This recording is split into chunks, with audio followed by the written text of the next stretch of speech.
L'infinito in musica. Era il 1747 quando Johann Sebastian Bach, il grande compositore, ricevette una misteriosa lettera di convocazione dal Palazzo Reale di Potsdam. Cosa vorrà il re da me? Continuava a chiedersi il vecchio musicista. Federico II, re di Prussia, era un grande appassionato di musica. Mise alla prova Bach su tutti i suoi strumenti. Il compositore improvvisò in maniera così straordinaria che il re, ingelosito, gli propose una sfida. Gli offrì un tema.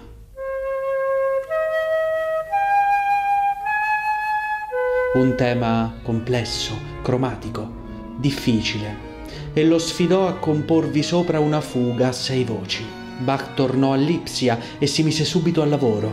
Avrebbe composto molto di più di una singola fuga. Regni e regnanti sono condannati a perire, ma Bach avrebbe composto qualcosa di eterno, destinato a risuonare all'infinito.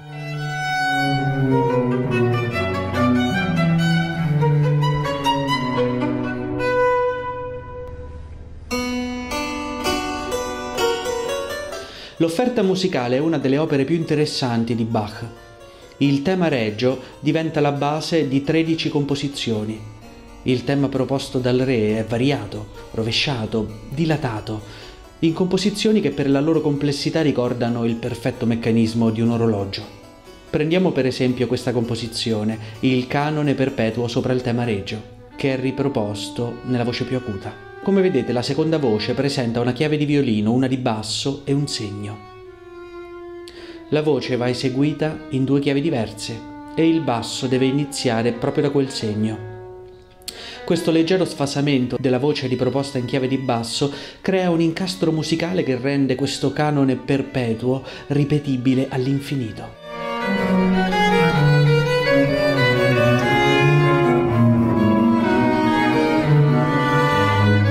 Un infinito inteso come eternità.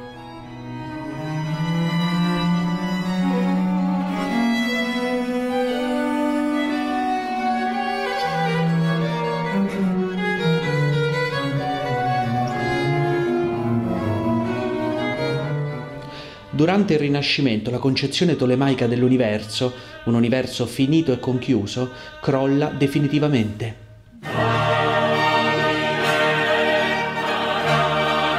L'uomo si risveglia in un universo copernicano. In questo periodo la scienza moderna germoglia dalla magia rinascimentale. Gli uomini indagano una natura magica in cui scorgono ancora il riflesso di un Dio.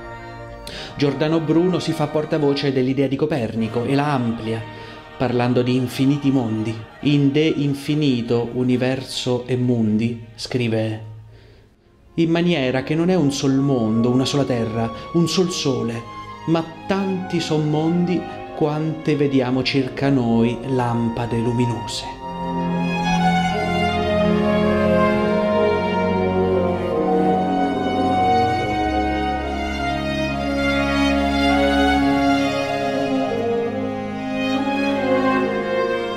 Tutta l'estetica barocca si confronta con questo nuovo infinito e Bach lo rappresenta in molti modi all'interno della sua opera.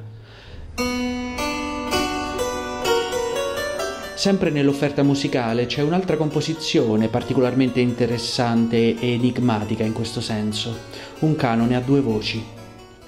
A prima vista però ne distinguiamo solo una. Bach si limita a scrivere il tema regio e una sua elaborazione su un unico pentagramma, ma alla fine inserisce una chiave musicale al contrario. Il tema, infatti, è un palindromo e suona bene anche al contrario, dalla fine all'inizio. Ma la cosa più strabiliante è che, sovrapponendo il tema con la sua versione al contrario, le 2 voci si incastrano perfettamente, creando quello che in musica si definisce canone retrogrado o cancherizzante. Un canone che potrebbe andare avanti all'infinito.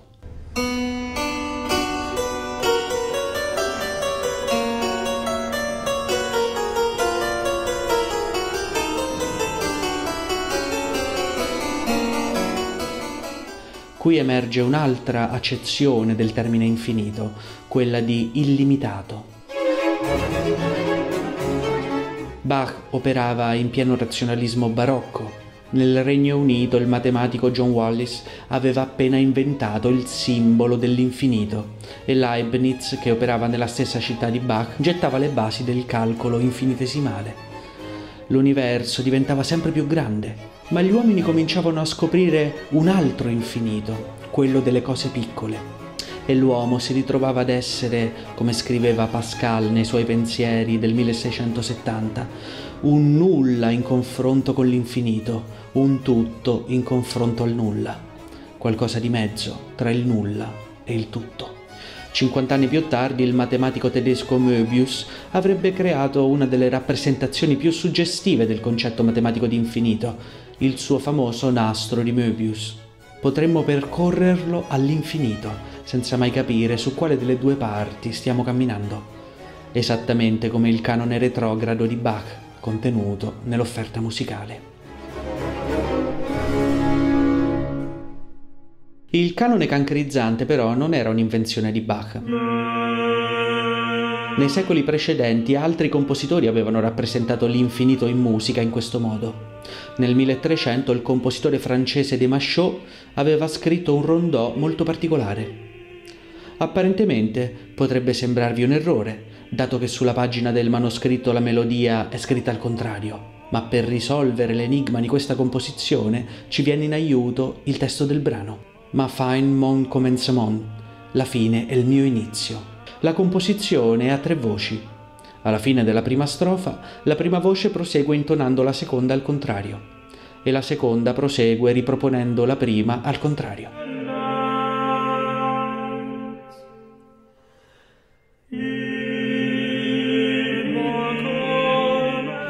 Mentre il tenor, che qui vedete rappresentato alla fine della pagina, ripete al contrario se stesso. Si procede così all'infinito, in una composizione ad anello, in cui ogni finale non è nient'altro che un nuovo inizio.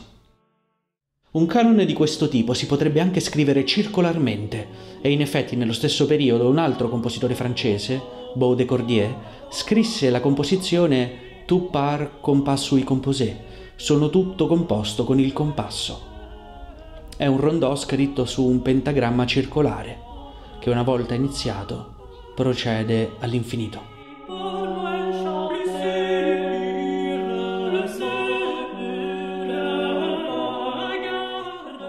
Il concetto di infinito può essere declinato e rappresentato in molti modi diversi.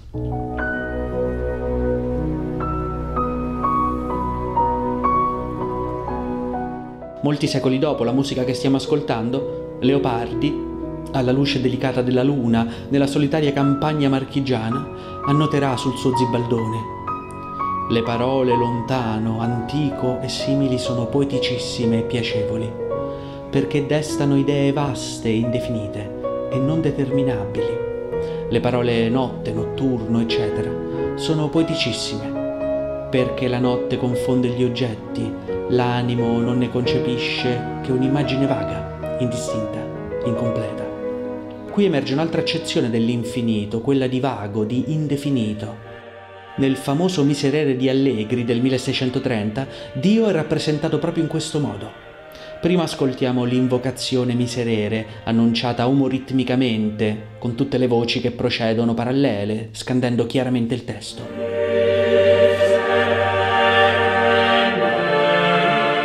Ma sulla parola Deus accade qualcosa di inaspettato. Si passa a una scansione melismatica, la musica si anima e l'orecchio perde i contorni delle singole voci, che sembrano moltiplicarsi nella loro improvvisa vitalità.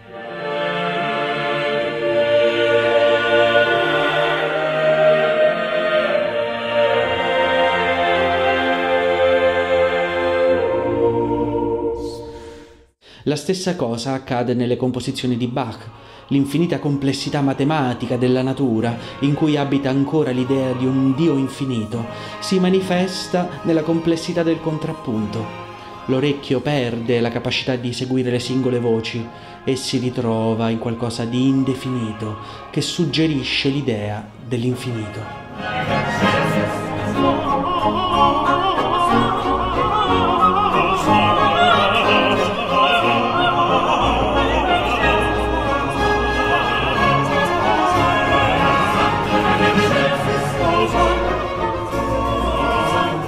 La complessità del contrappunto è la complessità dell'essere, che non si palesa alla nostra razionalità e di cui riusciamo a intravedere solo i contorni sfocati, o una realtà infinitamente complessa su cui proiettiamo le ombre della nostra mente.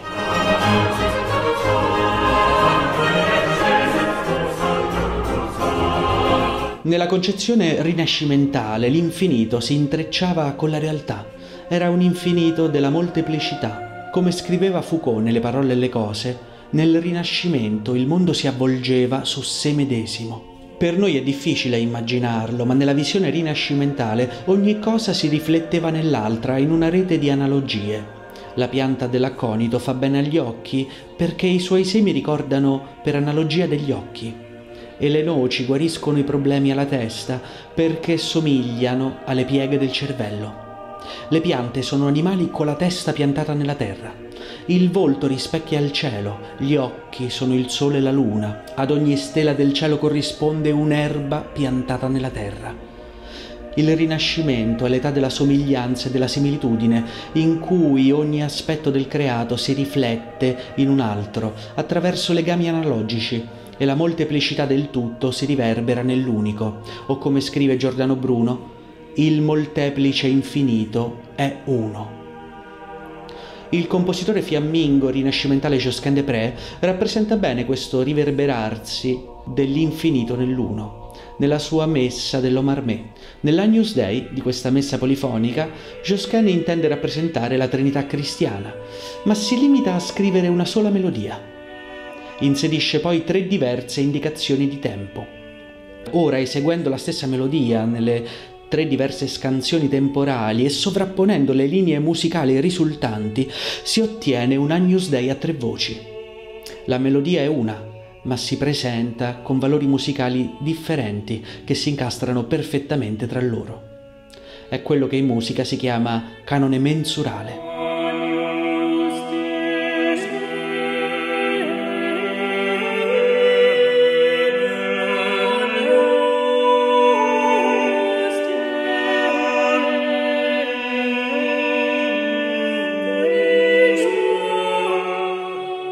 Come scrive Bruno nel suo Della causa principio et uno, tutte le cose sono in ciascuna cosa, et per conseguenza tutto è in uno. Nella moltitudine è l'unità, e nell'unità la moltitudine. Tutta la musica rinascimentale, quella del primo barocco, nel suo fondarsi sul contrappunto, può essere letta come espressione dell'episteme rinascimentale, del modo di vedere il mondo del Rinascimento. Ogni voce si riflette nell'altra e ha senso in relazione all'altra. Tutte le voci sono diverse manifestazioni di un'unica armonia infinita.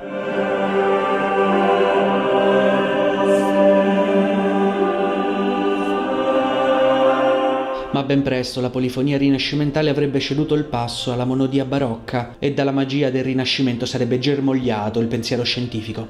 Per questo mi piacerebbe concludere con le parole di Leopardi. L'infinito è un parto della nostra immaginazione, della nostra piccolezza ad un tempo e della nostra superbia. Infinito è un'idea, un sogno, non una realtà. L'infinito si trova nell'immaginazione, dalla quale derivano le speranze e le illusioni.